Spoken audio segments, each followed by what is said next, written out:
पुण्यामध्ये ठाकरेंच्या सेनेचं राणेंविरोधात आक्रमक आंदोलन सुरू आहे आणि राणे पितापुत्रांच्या फोटोंना त्यांनी जोडे सुद्धा मारलेत। मालवण किल्ल्यावरील कालच्या राड्यानंतर ठाकरेंची सेना आक्रमक झाल्याचं पाहायला मिळतंय।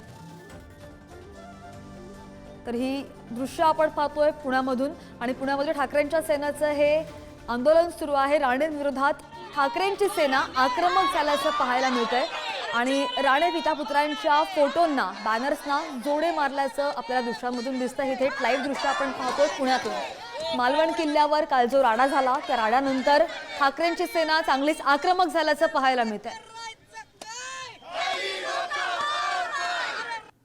शिवाजी महाराजांनी बांधलेल्या गड किल्ल्यांचा 7-12 हा नारायण राणेच्या बापाचा नाहीये, हा 7-12 महाराष्ट्राच्या बापाचा आहे। छत्रपती शिवाजी महाराज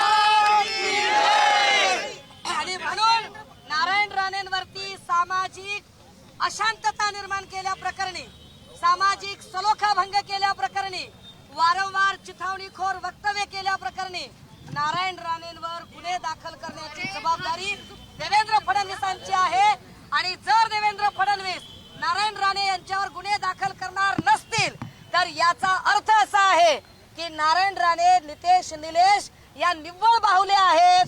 मूळ देवेंद्र फडणवीस खरे सूत्रधार भविष्यात फक्त शिवसैनिकच नाही, कारण सरकारला आंदोलन हाताळता येत नाही, सरकार आंदोलन चिरडण्याचा प्रयत्न करतं।